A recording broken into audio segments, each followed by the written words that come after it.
வணக்கம் நண்பர்களே, நான் உங்கள் பழனி. தென்றல் நாட்டுக்கோழி பண்ணை, கணக்கன்குப்பம் கிராமம். இப்போ பார்க்க போனீங்கன்னா காலையில் 7 மணிக்கு எடுக்கிற அந்த வீடியோ. காலையில் ஒரு 7 மணிக்கெலாம் திறந்து விட்டு ஃபுல்லாக நெல் போடுவேன். பாருங்கள் எப்படி இருக்குது பாருங்கள். கோழி கோழி எல்லாம் ஒரு 700 கோழி இருக்குது. எல்லாம் இப்போ தான் 1 கிலோ 1.25 கிலோ வந்திருக்கு சைஸு. இப்போ எப்படியும் அடுத்த மாதம் தான் முட்டை போட ஆரம்பிக்கும். ஆனால் இது நான் நாட்டு தீவனம் கொடுக்கறதுனால கொஞ்சம் நாளாகுது முட்டை போடுறதுக்கு. இப்போ 4.5 மாதம் ஆயிடுச்சு இடைங்கெல்லாம். அதே இந்த தீவனம் போட்டு இருந்தேன்னா இவ்வளோ நல்லா முட்டை போட ஆரம்பிச்சிருக்கும். தீவனம் போடாமல் வளர்க்குறேன். தீவனம் போட்டது கம்பெனி தீவனம் ஒரு 1.5 மாதம் 2 மாதம் தான் போட்டிருப்பேன். அதுக்கப்புறம் ஃபுல்லாக நம்ம நாட்டு தீவனம் தான். கோழிலாம் பாருங்கள் எவ்வளோ ஆரோக்கியமாக இருக்குது.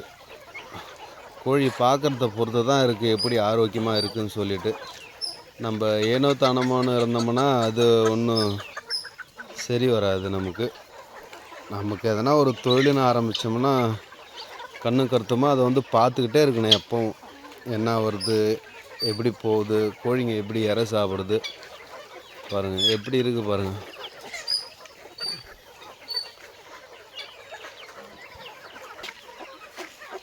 எல்லா சைடுமே இருக்குது கோழி. நான் அது வச்சுக்கிறது ஒரு 50 சென்டில் தான் இருக்குது. ஆனால் இந்த கோழிக்கு பார்த்திங்கன்னா இடம் கம்மி தான். இடம் குறைவுன்னு தான் சொல்லலாம். இன்னும் ஆனால் இன்னொரு 1/2 ஏக்கரை கூட வந்துட்டு இருந்தால் இன்னும் கோழி நல்லா மேய்ஞ்சிட்ருக்கும். ஒரு கோழி மாதிரி பாருங்கள் எவ்வளோ பொறுக்காக இருக்குது பாருங்கள். அப்படி எவ்வளோ ஆரோக்கியமாக எப்போ கோழி உட்காருதோ நமக்கு யோசனை பண்ணிக்க வேண்டி தான் கோழிக்கு ஏதோ பிரச்சனை இருக்குது அப்படின்னு. எல்லாம் பாருங்கள் எவ்வளோ ஆக்டிவேட்டாக இருக்குது. அது இன்றைக்கி வர மழை பெஞ்சிருக்கு, பார்க்கணும். ஏன்னா கோழிங்களுக்கு ஏன்னா சளி கிளி வரமா என்னன்னு அதை பார்க்கணும். அதை பார்த்து தான் அதுக்கப்புறம் நான் என்ன மருந்து என்ன கொடுக்கணுமா இல்லையான்னு தெரியும்.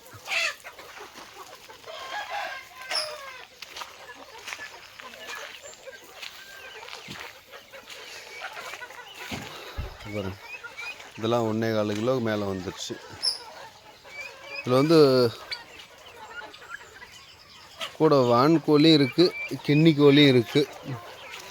வான்கோழி ஒரு 30 குஞ்சு அது தனியாக வச்சுருக்கேன். இதுலேயும் கொஞ்சம் வச்சுருக்கேன். அதை பிடிச்சி விடணும்.